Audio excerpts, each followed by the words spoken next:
गाय को रोजाना एक रोटी खिलाने से कौन सा फल मिलता है। एक समय की बात है, माता पार्वती और भगवान शिव कैलाश पर्वत पर बैठे हुए थे। तभी माता पार्वती ने भगवान शिव से कहा, स्वामी मेरे मन में एक प्रश्न उठ रहा है, आपकी आज्ञा हो तो आपसे पूछूं। फिर भगवान शिव ने कहा, देवी आपके मन में कौन सा प्रश्न उठ रहा है, निसंकोच होकर पूछो। फिर माता पार्वती कहने लगी, स्वामी गाय को रोजाना रोटी खिलाने से और उसकी सेवा करने से कौन सा फल मिलता है, और गाय के किस अंग को छूने से सभी रोग मिट जाते हैं। फिर भगवान शिव कहने लगे, हे देवी पार्वती, आपने मनुष्य जाति के लिए बहुत ही महत्वपूर्ण प्रश्न किया है। जो मनुष्य गाय को कष्ट देता है उसे तो उसके पाप कर्मों के कारण नरक में दंड भोगना ही पड़ता है, परंतु जो मनुष्य गाय की सेवा करता है उसे उत्तम लोक की प्राप्ति होती है। गाय की सेवा करने से इस मृत्यु लोक में और परलोक में मनुष्य को कौन सा फल मिलता है, मैं आपको इस महान कथा के माध्यम से बताता हूँ। हे देवी, आप इस कथा को बड़े ही ध्यान से और पूरी अवश्य सुने। फिर माता पार्वती कहने लगी, हे स्वामी, यह मेरा सौभाग्य है कि आपके मुख से मुझे यह महान कथा सुनने को मिल रही है। मैं इस कथा को बड़े ही ध्यान से और पूरी अवश्य सुनूंगी। फिर भगवान शिव कहने लगे, हे देवी पार्वती, प्राचीन समय की बात है, मध्य देश में एक बहुत ही सुंदर और रमणीय नगरी थी। उस नगरी में श्वेत केतु नाम के राजा राज करते थे। वे सदा धर्म का पालन करने वाले गुणवान, चरित्रवान और धर्मात्मा राजा थे। उन्होंने धर्म पूर्वक अपनी प्रजा का पालन किया और अपनी प्रजा को सदैव ही प्रसन्न रखा। प्रजा सदैव ही उनसे संतुष्ट रहती थी। जम्मू देश की राजकुमारी मीनाक्षी महाराज श्वेत केतु की पत्नी थी। महाराज श्वेत केतु और महारानी मीनाक्षी बड़ी ही प्रसन्नता के साथ रह रहे थे, परंतु अनेक वर्ष बीत जाने के बाद भी महारानी के गर्भ से कोई संतान नहीं हुई। तब महाराज श्वेत केतु एकांत में बैठकर सोचने लगे कि मैंने कभी कोई पाप नहीं किया और मैंने सदैव ही धर्म के मार्ग पर चलकर ही सभी कार्य किए हैं, फिर भी मेरे किस दोष के कारण मुझे संतान का सुख नहीं मिल रहा है। इतना सोचकर वे बहुत चिंतित हो गए और फिर उनके मन में एक विचार आया कि इस समस्या का समाधान केवल ऋषि सरंगी ही कर सकते हैं। वे ही मेरे इस दोष के बारे में बताएंगे और पुत्र प्राप्ति के लिए कोई न कोई उपाय जरूर बताएंगे। इतना सोचकर महाराज श्वेत केतु अपनी पत्नी मीनाक्षी के साथ ऋषि सरंगी के आश्रम पर पहुंच गए। भगवान शिव कहने लगे, हे देवी पार्वती, उधर आश्रम पर ऋषि सरंगी अपने नित्य कर्म, पूजा पाठ आदि कार्य से निवृत्त होकर अपनी पत्नी शांता के साथ बैठे हुए थे। उसी समय महाराज श्वेत केतु महारानी के साथ उनके पास जाते हैं और जाकर उनके दर्शन करते हैं। फिर ऋषि सरंगी ने महाराज श्वेत केतु का स्वागत किया और उनकी पत्नी शांता ने महारानी का स्वागत किया और उनको कुशल मंगल पूछते हुए उन्हें आशीर्वाद दिया। फिर ऋषि सरंगी महाराज श्वेत केतु से कहने लगे, हे राजन, सब कुशल मंगल तो है ना? आपका और महारानी का आज अचानक मेरी कुटिया में पधारने का क्या प्रयोजन है? किस कारण से एक महान सम्राट को अपना राजपाट छोड़कर इस जंगल में आना पड़ा? फिर राजा श्वेत केतु ने कहा, हे ऋषि श्रेष्ठ, मैं आपसे सहायता मांगने के उद्देश्य से आया हूँ, कृपया आप मेरी सहायता कीजिए, मैं बहुत दुख में हूँ।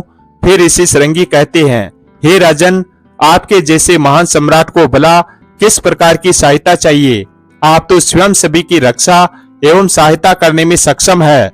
महाराज श्वेत केतु ने कहा, हे ऋषि श्रेष्ठ, मैं आपके पास यह जानने के लिए आया हूँ कि किस दोष के कारण मुझे अभी तक पुत्र की प्राप्ति नहीं हुई है। कृपया आप अपनी दिव्य दृष्टि से देखकर मुझे मेरा दोष बताइए और उस दोष के निवारण के लिए उपाय भी बताइए। पुत्र के बिना मेरा जीवन व्यर्थ हो जाएगा और मुझे मुक्ति नहीं मिलेगी। भगवान शिव कहने लगे, हे देवी पार्वती। तब ऋषि सरंगी कहते हैं, हे राजन, मैं अवश्य आपकी सहायता करूंगा।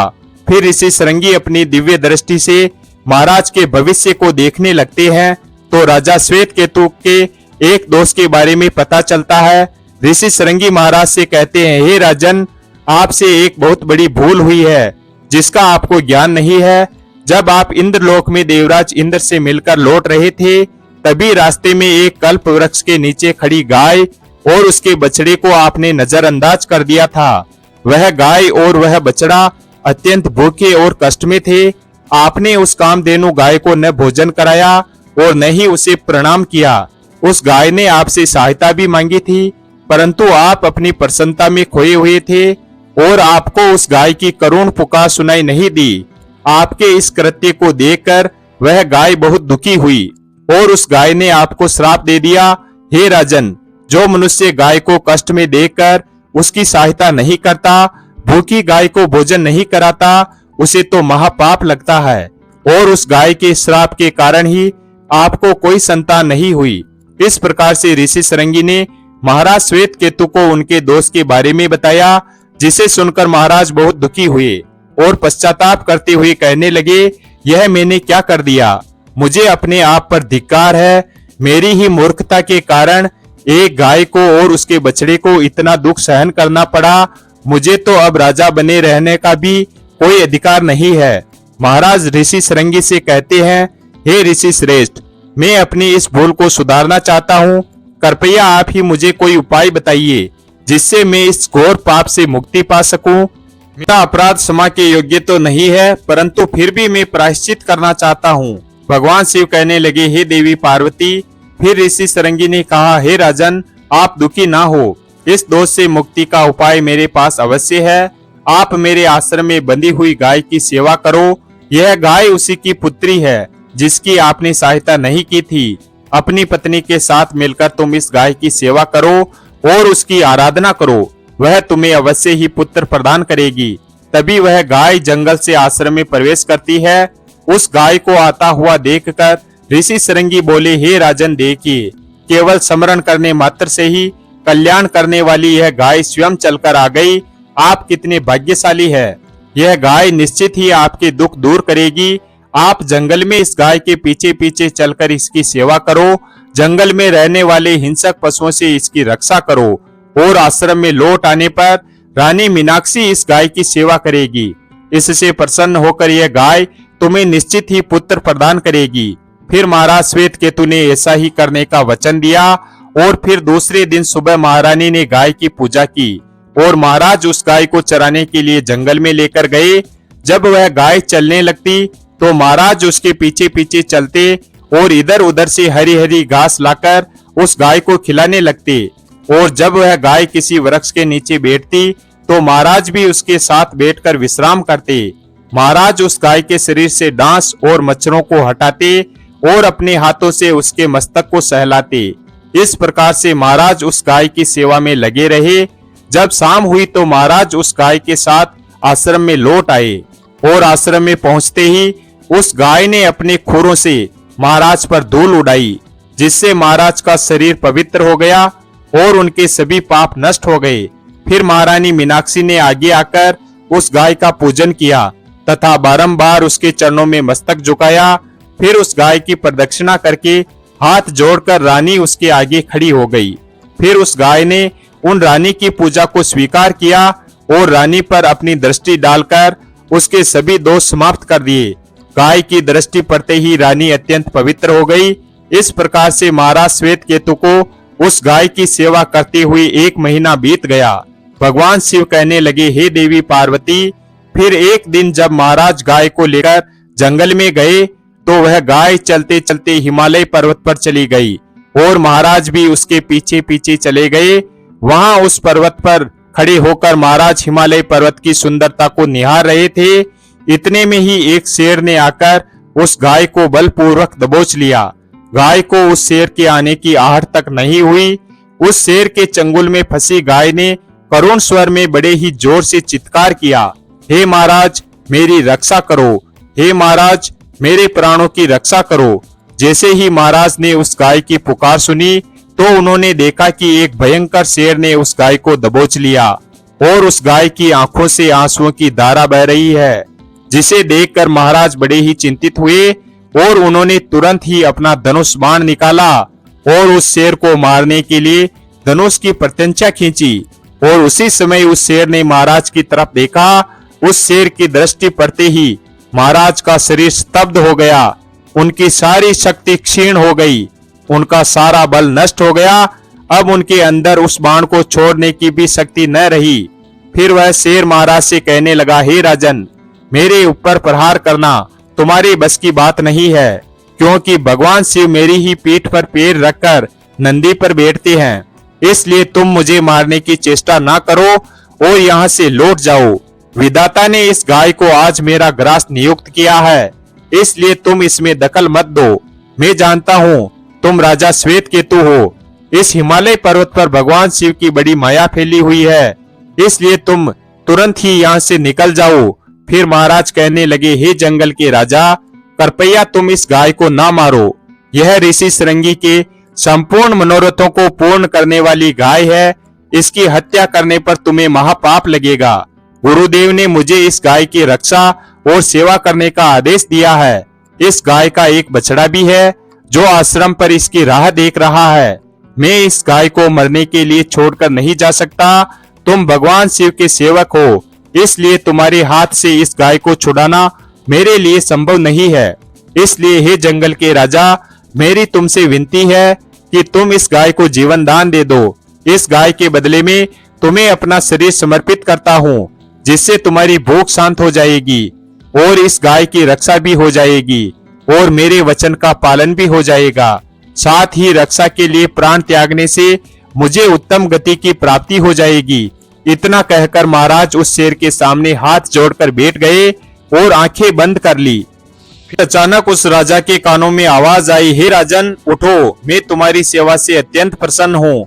यह सुनकर महाराज उठ खड़े हुए और उन्होंने अपने सामने उस गाय को देखा और वह शेर कहीं आसपास दिखाई नहीं दे रहा था। तब वह गाय राजा श्वेत केतु से कहने लगी, हे राजन, मैंने ही अपनी माया से शेर का रूप धारण करके तुम्हारी परीक्षा ली है। यमराज भी मुझे पकड़ने का विचार नहीं कर सकते। मेरी रक्षा के लिए तुम अपने प्राण देने के लिए तैयार हो गए, इसलिए मैं तुम पर बहुत प्रसन्न हूँ। अब तुम मुझसे वरदान मांगो, जो भी तुम्हारी मनोकामना हो मैं अवश्य पूर्ण करूंगी। फिर महाराज श्वेत केतु कहते हैं, हे गौ माता, मेरे मन में जो इच्छा है आप वह अवश्य जानती हो। कृपया मुझे पुत्र प्रदान कीजिए, मेरी यही कामना है। भगवान शिव कहने लगे, हे देवी पार्वती। फिर उस गाय ने कहा, हे राजन, तुम पत्ते के द्रोण में मेरा दूध लेकर इसका पान करो, इससे तुम्हें अत्यंत बुद्धिमान और गुणवान पुत्र की प्राप्ति होगी। महाराज श्वेत केतु कहने लगे, हे माता, इस समय पर मैं आपके मधुर वचन सुनकर ही तृप्त हो चुका हूँ। अब आप मेरे साथ आश्रम पर चलिए। मैं आपकी पूजा आराधना करके तथा मेरे अनुष्ठान को पूरा करके आपके अमृत समान दूध का पान करता हूँ। उसके बाद महाराज श्वेत केतु उस गाय को लेकर आश्रम चले गए। आश्रम पर पहुंचने पर महारानी मीनाक्षी ने आगे जाकर उस गाय का पूजन किया। तब उस गाय ने कहा, हे महारानी, आप मेरी पीठ को स्पर्श करें, इससे आपको अत्यंत गुणवान, बलवान और विद्वान पुत्र की प्राप्ति होगी। फिर महारानी ने गाय की पीठ को स्पर्श किया। महाराज और महारानी ने उस गाय की विधिवत पूजा आराधना की और उसके अमृत के समान दूध को प्रसाद समझकर ग्रहण किया। उन दोनों की प्रसन्नता देखकर ऋषि श्रृंगी कहने लगे, हे राजन, अब यह गाय तुम दोनों पर प्रसन्न है, तुम्हारी मनोकामना अवश्य पूर्ण होगी। जो भी मनुष्य गाय की सेवा करता है, उसे भोजन कराता है, उसकी प्रदक्षिणा करता है, उसके सभी मनोरथ सफल होते हैं। जो भी गाय की रक्षा करता है, उसकी कभी दुर्गति नहीं होती है। मृत्यु के बाद वह वैकुंठ लोक में जाता है और भगवान विष्णु के साक्षात दर्शन करने का सौभाग्य उसे प्राप्त होता है। जो श्रद्धा पूर्वक गाय का दूध पीता है, वह सभी रोगों से दूर रहता है। जो गाय की पीठ पर जो कुबड़ होता है, उसे स्पर्श कर लेता है तो उसके सभी दोष और पाप नष्ट हो जाते हैं। जो गाय का दान करता है, वह वैतरणी नदी को गाय की पूंछ पकड़कर पार कर लेता है। जो स्त्री रोजाना गाय को रोटी खिलाती है, वह सौभाग्यशाली बन जाती है। गाय समस्त पापों का नाश करने वाली और सभी मनोरथों को पूर्ण करने वाली है, इसलिए हमेशा इसकी रक्षा, पूजन तथा इसे भोजन कराना चाहिए। इतना करने से ही मनुष्य सभी सुखों को प्राप्त कर लेता है और उसकी दरिद्रता समाप्त हो जाती है। फिर भगवान शिव कहते हैं, हे देवी पार्वती, इस प्रकार से महाराज श्वेत केतु द्वारा गाय की सेवा करने से उन्हें एक अत्यंत बुद्धिमान पुत्र की प्राप्ति हुई। वीडियो अगर पसंद आया हो तो वीडियो को लाइक और हमारे चैनल शिव भक्त को सब्सक्राइब करें और अपने दोस्तों के साथ शेयर करें। धन्यवाद। और कमेंट बॉक्स में हर हर महादेव